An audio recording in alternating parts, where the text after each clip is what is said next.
Baik, silakan bisa dimulai Kakak Murah.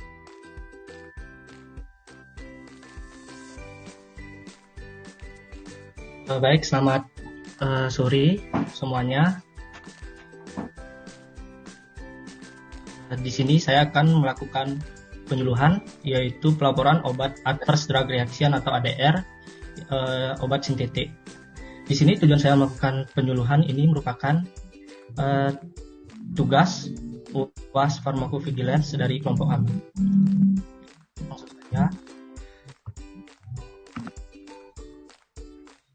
nah ini adalah nama-nama kelompok dari kelompok kami. Yang pertama ada saya sendiri, Ngurah. Yang kedua ada Mary. Yang ketiga ada Yuni. Yang keempat ada Alma. Yang kelima ada Floreta. Yang keenam ada Novita. Dan yang terakhir ada Cici. Kalian apa suara saya sudah terdengar jelas ya? Sudah. Udah mah udah. Oke. Langsung saja di sini saya akan menjelaskan pengertian dari ADR atau Adverse Drug Reaction, di mana WHO mendefinisikan bahwa Adverse Drug Reaction atau ADR itu adalah respon terhadap suatu obat yang berbahaya dan tidak diharapkan serta terjadi pada dosis lazim yang dipakai oleh manusia untuk tujuan profilaksis, diagnosis, maupun terapi.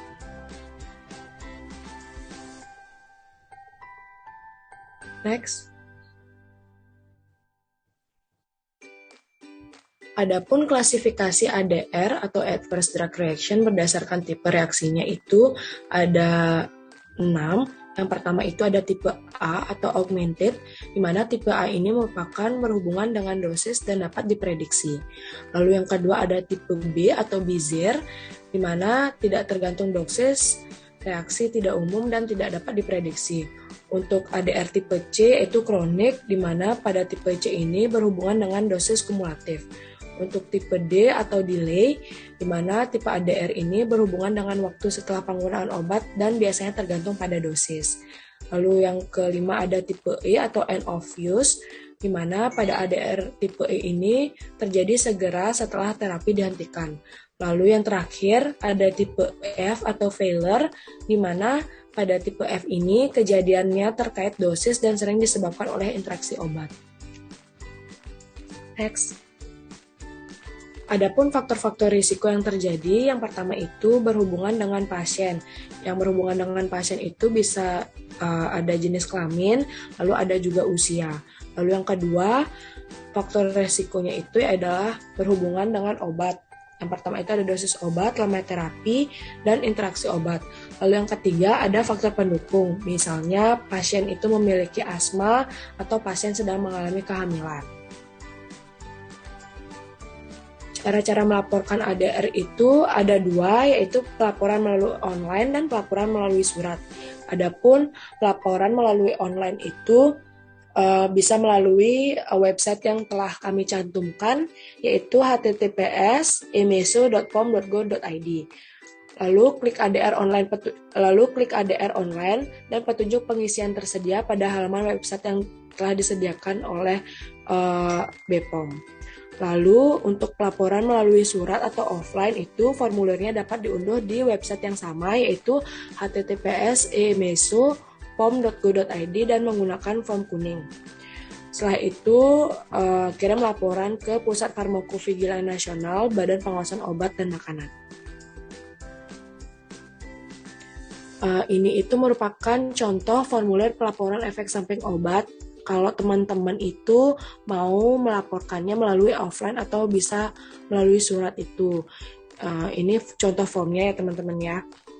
Jadi nanti di situ itu kalian bisa isi data diri dulu, lalu bisa isi data selengkap-lengkapnya seperti penyakit pasien itu apa, lalu berikan nama obatnya yang diberikan itu apa, lalu apa saja interaksi obat yang terjadi setelah pasien menggunakan obat tersebut.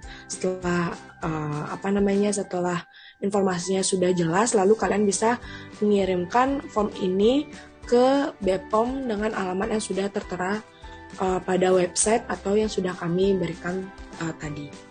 Next.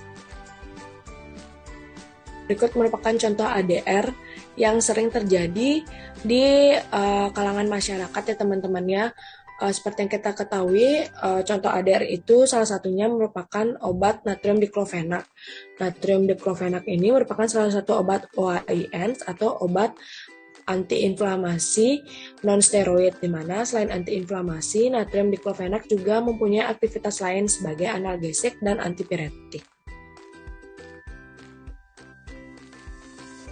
ADR natrium diklofenak ini timbul sekitar 20% pasien biasanya pada efek saluran cerna, merupakan yang paling umum terjadi, di antaranya mual, gastritis, pendarahan, pembentukan ulkus, hingga perforasi dinding usus. Efek samping lain itu meliputi eritema kulit, sakit kepala, reaksi alergi, retensi cairan, dan edema. Obat diklofenak ini tidak dianjurkan untuk anak-anak, ibu menyusui, atau wanita hamil. Biasanya natrium diklofenak ini yang paling sering umum terjadi efek sampingnya itu seperti mual atau gastritis ya teman-teman ya. Next. Reaksi natrium diklofenak dengan obat sintetik lainnya seperti yang pertama itu hasil interaksi natrium diklofenak dengan aspirin ini merupakan efek antikoagulasi meningkat, serum kaliumnya meningkat, serta NSAID yang digunakan kadarnya juga meningkat di dalam tubuh. Lalu yang kedua, hasil interaksi antara natrium diklofenak dan ranitidin adalah ranitidin akan mengubah disposisi obat natrium diklofenak dengan cara menurunkan atau meningkatkan konsentrasi plasma. Mekanisme ini terkait dengan penghambatan metabolisme, perubahan pH lambung yang mengurangi penyerapan, dan atau mengurangi eliminasi urin. Baik, sekian dari informasi dan presentasi dari kelompok kami. Apakah ada pertanyaan? Atau ada yang kurang jelas? Teman-teman bisa tanya di kolom chat atau bisa langsung open mic aja. Boleh memberikan saran dan kritik juga ya. Oh ya.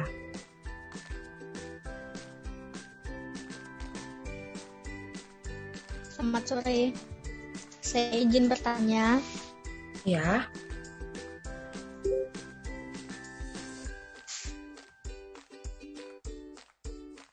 Gimana, Kak? Apakah semua obat dapat menimbulkan adverse drug reaction pada pasien? Ini dalam artian semua obat yang berinteraksi dengan natrium diklofenak atau gimana ya, Kak? Ya, yang berinteraksi dengan natrium diklofenak. Oke, tunggu sebentar ya, Kak. Baik.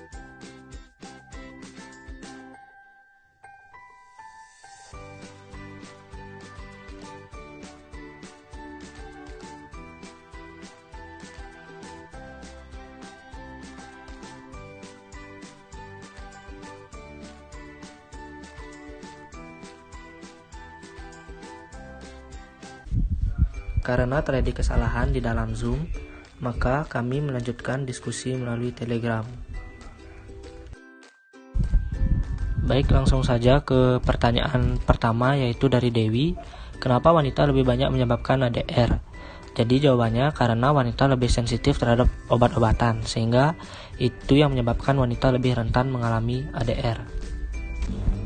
Baik, selanjutnya ini ada pertanyaan dari Kadek, yaitu apakah pelaporan ADR bisa dilakukan untuk semua efek samping yang terjadi atau hanya pada temuan efek samping baru? Jadi jawabannya yaitu pelaporan ADR ini bisa dilakukan biasanya jika terjadi efek samping yang serius dan tidak terduga. Efek samping ini wajib dilaporkan baik secara online ataupun melalui surat demi kesehatan dan keselamatan dari pasien tersebut. Selanjutnya yang terakhir, kami memberikan post-test kepada partisipan, tujuannya agar mengetahui tingkat pemahaman